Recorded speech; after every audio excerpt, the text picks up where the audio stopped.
And on America Close Up, living in the shadow of toxic waste, why is it worse for minorities? This is NBC Nightly News with Tom Brokaw. Sitting in tonight is Stone Phillips. Good evening. AIDS. Can we beat it? Tonight, the world's leading experts are calling for help. With 14 million people now infected with the AIDS virus, 6 million of those under the age of 24, they're calling for more compassion and more hard cash to control the disease and find the cure that remains so elusive. NBC science correspondent is Robert Bazell reporting tonight from the 9th International Conference on AIDS. 13,000 delegates gathered in Berlin to exchange information on the disease discovered 12 years ago. Despite massive amounts of research, the delegates heard little good news. The chief of the World Health Organization's AIDS program said the world is still paying too little attention to the massive spread in Africa. Sub-Saharan Africa remains the hardest hit region, but there is evidence other parts of the world are catching up. The growth of the epidemic in South and Southeast Asia can only be described as explosive. In 1986, in Thailand, almost no one carried the AIDS virus. Now almost 500,000 Thais are infected. And in India, the number of infections has climbed to an estimated 1 million in only a few years. Here in Germany, experts estimate that 60,000 people are infected. In the U.S., the estimate has remained constant at 1 million infected for several years. In the ongoing political fight about AIDS in the U.S., an activist reminded the conference of the campaign promises Clinton made, an end to immigration restrictions, and the appointment of a czar to oversee research. Sadly, I have to report to you that absolutely none of that has been done. And it's time that we convince Bill Clinton and the other Bill Clintons around the world that this must change. Also today, Dr. Anthony Fauci, head of the U.S. research effort, described many new details about how the body's immune system responds to HIV. Fauci said the new knowledge could lead to better drugs to treat infected people someday. As this conference opens, a cure or a preventive vaccine seem to many delegates to be as far away as ever. Robert Bazell, NBC News, Berlin. Also topping the news tonight, Somalia heating up again. Outrage over those deadly weekend attacks on UN peacekeeping troops. A Somali warlord is under suspicion, the violence disrupting relief efforts. And as NBC's Jim Miklaszewski reports, it's likely to be answered in kind.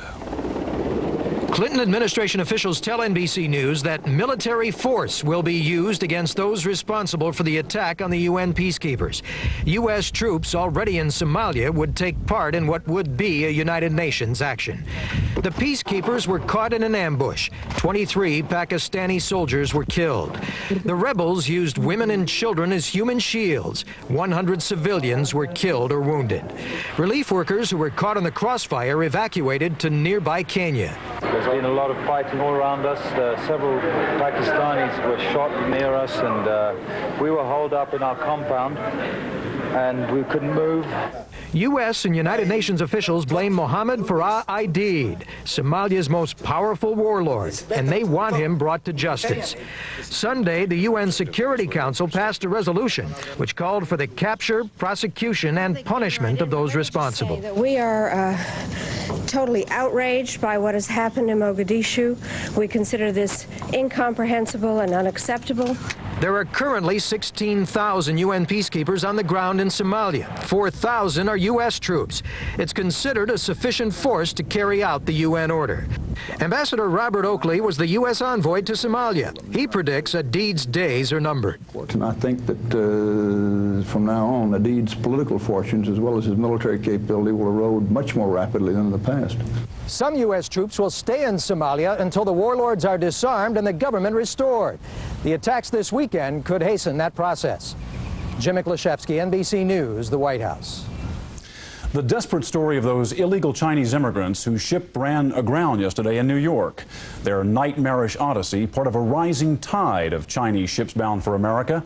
Human cargo forced to endure months of terror. And today, another journey. NBC's Pete Williams. For many of the Chinese immigrants, the end of the journey is the county jail in York, Pennsylvania. The nearly 300 who jumped from a grounded freighter and swam ashore over the weekend were hoping to slip into New York's Chinese community. Like the thousands who have come before, they were coached to ask for political asylum. Under U.S. immigration law, it can take nearly 2 years to evaluate a refugee's claim of persecution. During that time, most are released to earn a living and to raise enough money to pay off the gangs who smuggle them in. But this time, federal authorities say they'll hold the Chinese for as long as it takes to judge their claims. It's meant to be a deterrent to the smugglers and to people who believe that the immigration laws should be ignored. This new administration approach was put into effect after 2 Chinese smuggling ships were caught off the West Coast last month. Current rules allow Chinese immigrants to claim asylum by saying they're limited to having only 1 child.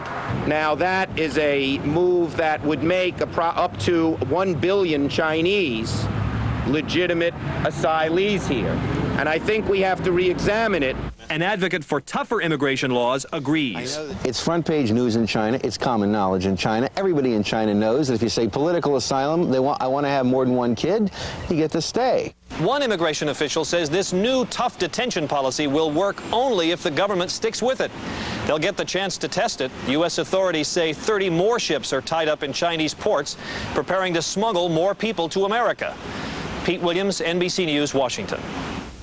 In Bosnia today, the Muslim government bowed to pressure and accepted a UN plan to create safe zones for 6 Muslim enclaves. The government had opposed the plan, saying it would reward Serb aggression and create Muslim ghettos. When Nightly News continues, an Arkansas community shocked by new revelations in what may have been cult murders. Ford and Lincoln Mercury dealers know some problems can't be diagnosed in the shop. So they give their technicians a unique traveling companion, the Portable Vehicle Analyzer. It records engine data in ways no human eyes and ears can. Then it tells us what's wrong, so it can be serviced right the first time. Ford and Lincoln Mercury Quality Care, where the quality continues. I know what I like and don't like. I don't like irregularity. It slows me down. I don't like harsh chemical laxatives. I like natural, like new smooth texture, regular flavored Metamucil. It's the only natural fiber with no sweeteners, no added flavors, as well as no grit. I don't like those. So it's easy to take, easy to get the extra fiber I need, and it works just the way I expect from Metamucil, to get the body up and running. I like that. Metamucil, the natural choice for regularity. Something's about to happen in Washington that hasn't happened in over 30 years. A Supreme Court nomination by a Democrat. President Clinton is close to a decision, and as NBC's Andrea Mitchell reports, his short list might be down to a single name. Desperate to get back in the game, the president wants a home run with his choice for the Supreme Court. Pretty close. I have not made a decision yet, but I'm working on it, talking to people. I expect a decision very soon. 3 White House officials, a friend of the president's, and a leading senator told NBC News that he is leaning toward naming Interior Secretary Bruce Babbitt later this week. Babbitt is the only person Clinton has interviewed recently for the job. But all 5 said Clinton is still thinking it over and could still choose a man he's never met, federal Judge Stephen Breyer. Breyer has the advantage of being endorsed by influential Republicans like Orrin Hatch. Hatch is not high on Babbitt.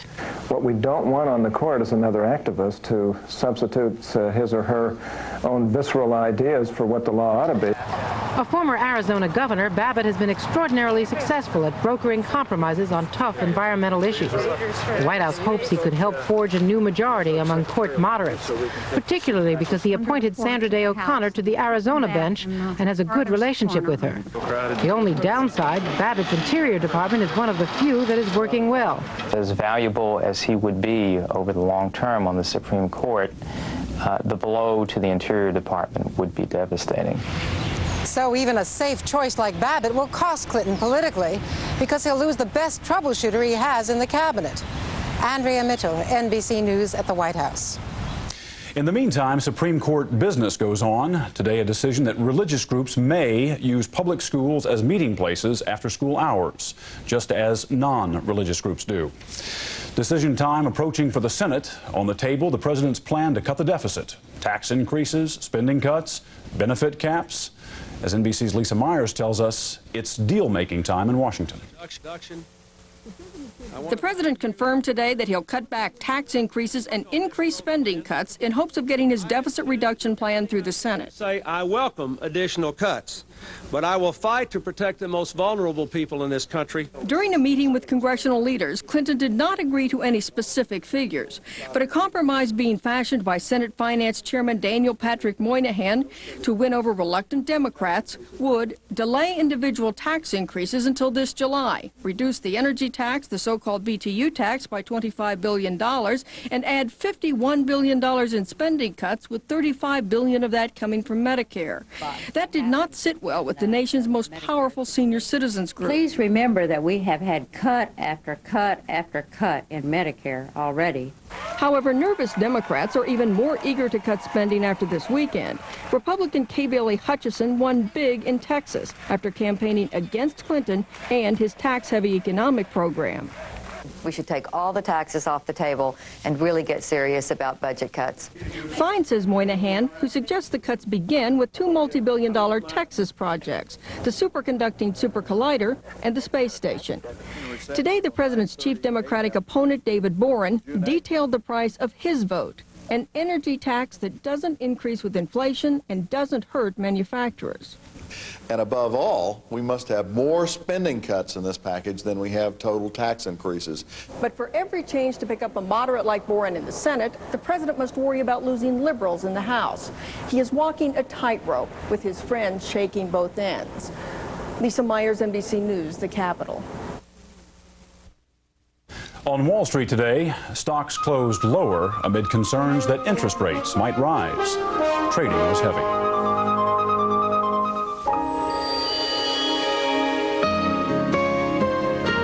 It's only natural that children look to their parents for answers. So to help you explain why some things that may be fine for adults aren't right for children, Anheuser-Busch offers Family Talk, free advice from professionals to use with your kids while they're still learning to be grown up. And their favorite teacher is you. Let's stop underage drinking before it starts. Introducing a cereal from Kellogg's.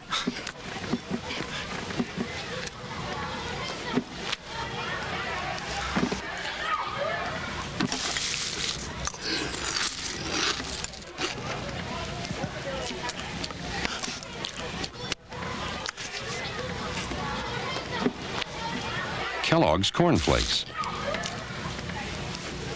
Taste them again for the first time.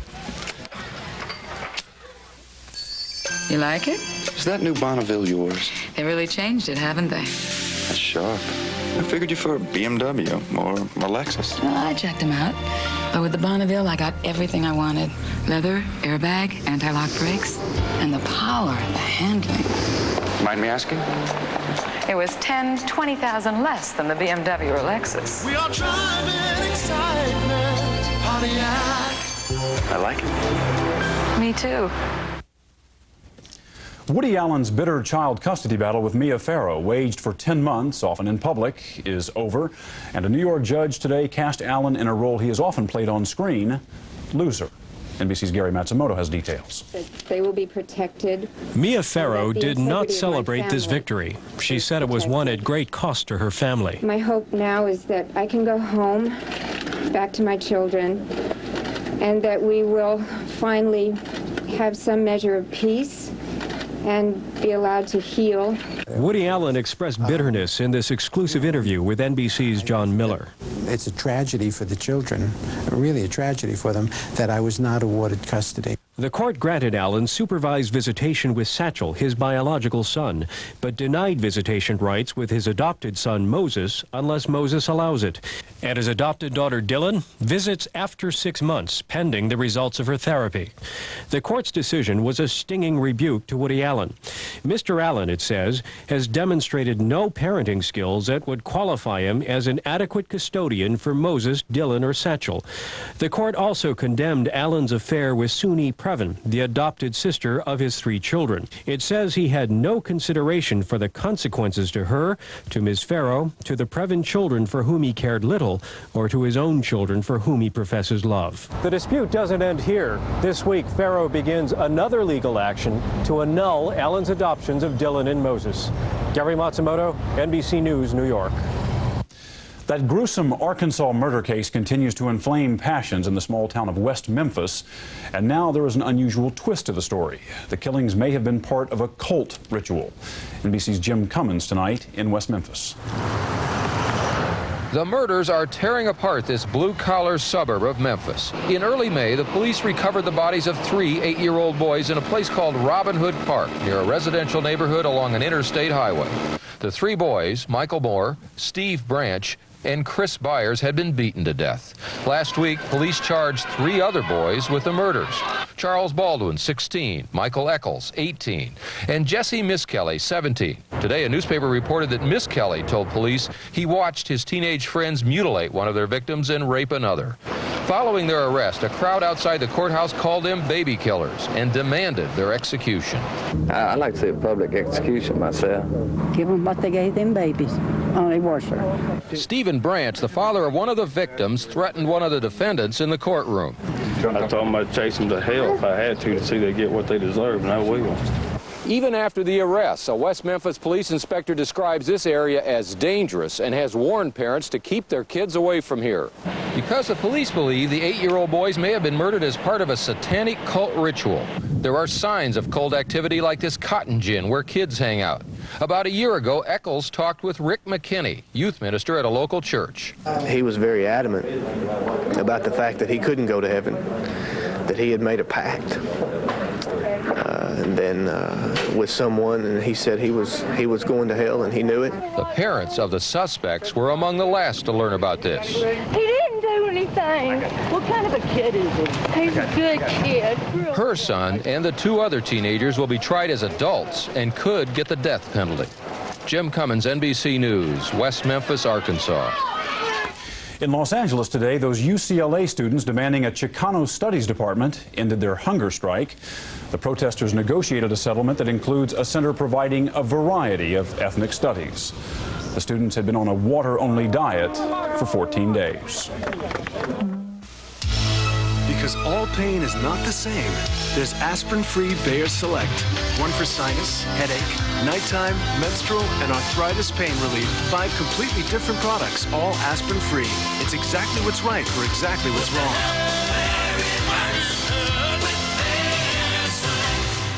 Raymond, why don't you try the cherry pie? I don't know. You sure left cherry yesterday. When? When you were constipated. What? I gave him this cherry Phillips. It's a whole new experience. Try Phillips in smooth cherry and mint with no chalky aftertaste. Wait till you taste it. Maybe they should put it on the menu. Deep down, what's the dirtiest word in your bathroom? Lysol Basin Tub and Tile Cleaner has twice the cleaning power of the original formula to wipe out soap scum.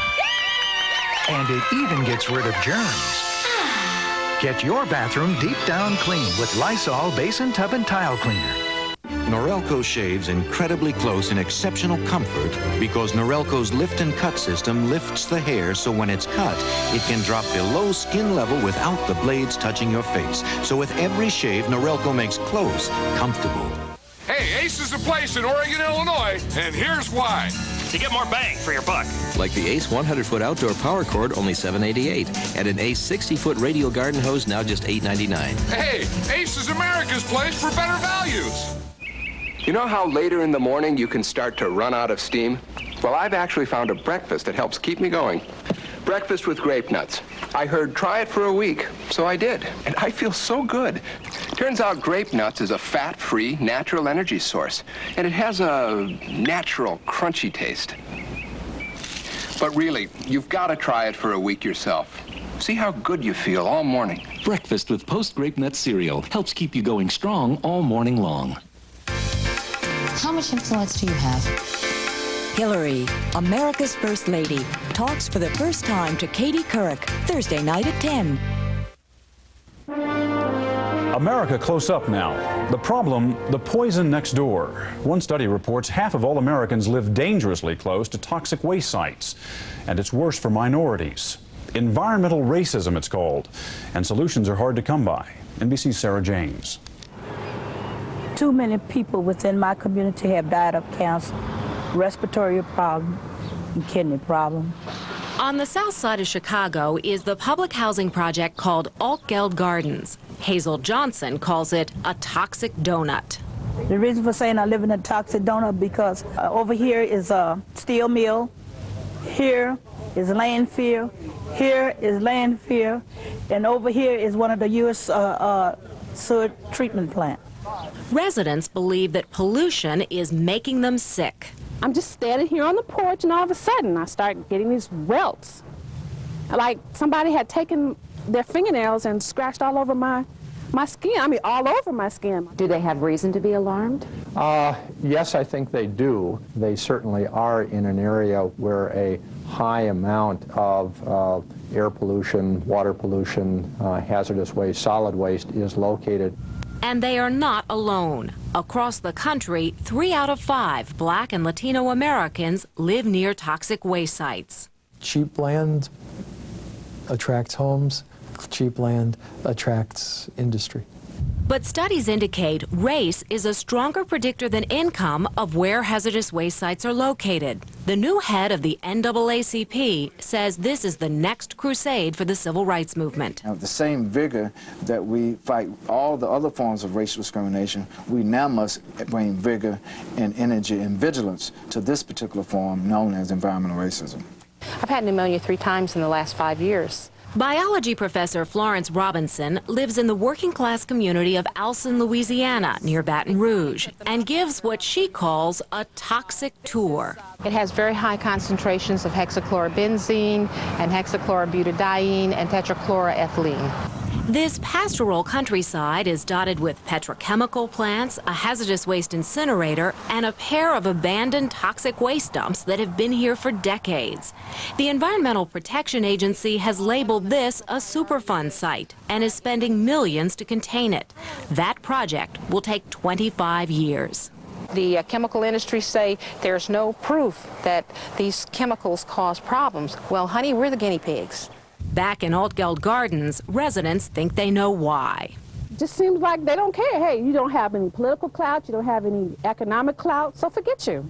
The National Law Journal says the government's policy has been separate and unequal, that while the EPA is cleaning up Superfund sites in minority areas, it has responded more quickly to toxic hazards in white communities. I think that we can and should do more, and we will do more, but in terms of saying we won't take an action here because there are poor people or minorities, I have never seen any evidence of that.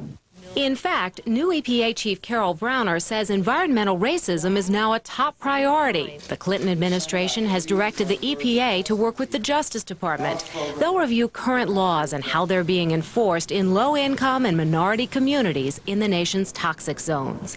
For America Close Up, Sarah James, NBC News, Chicago.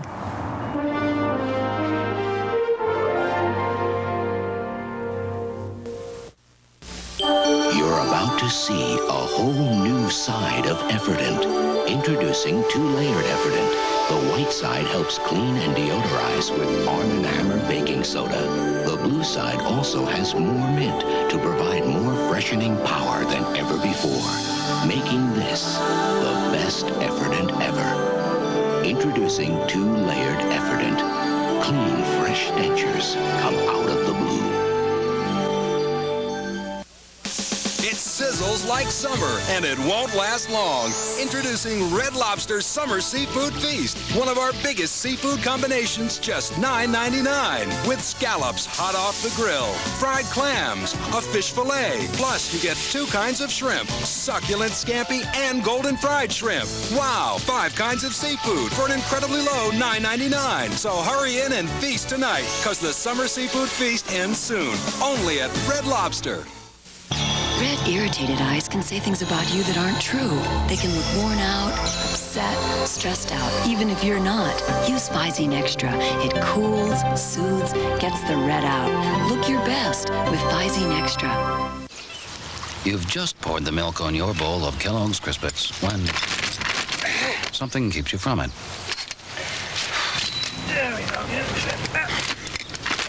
Good thing Crispits has a special shape that stands up to milk. So even if you can't get to it right away, Crispix still stays crispy and great tasting. they're still crispy. Kellogg's Crispix, the taste that waits for you. What would you get if you squeezed the refreshing flavor of this orange or this lemon into a nice, plump Sunsweet prune? You'd get delicious new Sunsweet orange essence or lemon essence pitted prunes. Better hurry before someone gets yours. Tomorrow morning on Today, Hall of Famers Brooks Robinson and Catfish Hunter. And we'll get our kicks on NBC's Route 66. So join us tomorrow morning and see what a difference today makes. Last Friday night, we told you about an odyssey of the mind, a student Olympics at the University of Maryland, where the imagination is exercised. Well, Saturday was award night for the more than 700 teams competing. Among the big winners, North Olmsted, Ohio, and Fort Benning, Georgia, for their imaginative folk tales, Boonville, Indiana, for their homemade car, and a Chinese team for a mechanical dinosaur. Finally tonight, women in the working world. Commonplace these days, but employers are discovering something that women have long known. It can be dangerous out there, and companies are doing something about it. NBC's Fred Briggs reports. Come here, you. No! No! No! How to handle an attacker. Women have been learning about this for years. But now companies like Polaroid, Nestle, and Stride-Rite Shoes are spending money and providing space to instruct women employees on company time. It's not the size of the woman in the fight, it's the size of the fight in the woman. Women who work late, targets for mugging, for rape in garages or parking lots. Women who travel for their companies like Diane Sidorowicz. If I rent a car and I have to walk from the parking lot in an unfamiliar area, that's what I get nervous about. She suggested to Polaroid the company pay for a self-defense course. They were enthusiastic, they were supportive, and immediately said, go for it. I'm Michael, I'll be your mugger today. The instructors are from Model Mugging, one of hundreds of companies teaching these women where to hit. These are the two choice target areas, and you sort of bypass all the crap in the middle. And how to hit. He's trying to maul me. No! No! No! Getting the women to do this takes a little time. Oh, I'm sorry. Don't be sorry. Oh, no. Don't ever say you're sorry to a mother. No. After a couple of hours, they were getting the idea. Put your hands together and smash him. Go. No! Beat him. Good. I think what I had to do was think that this is not a game. You know, this could be for real. And some of these women here today probably never thought they could do the things that they did do. It's not known how many companies are providing this training. Most don't want to talk about it. But it's clearly an employee benefit that attracts and retains a growing number of women in their workforce. That's it. Good job. Fred Briggs, NBC News, Boston. Yeah, you're kicking him very hard. That's Nightly News for this Monday. I'm Stone Phillips. Jane Pauley will be here tomorrow night. For all of us here at NBC News, good night.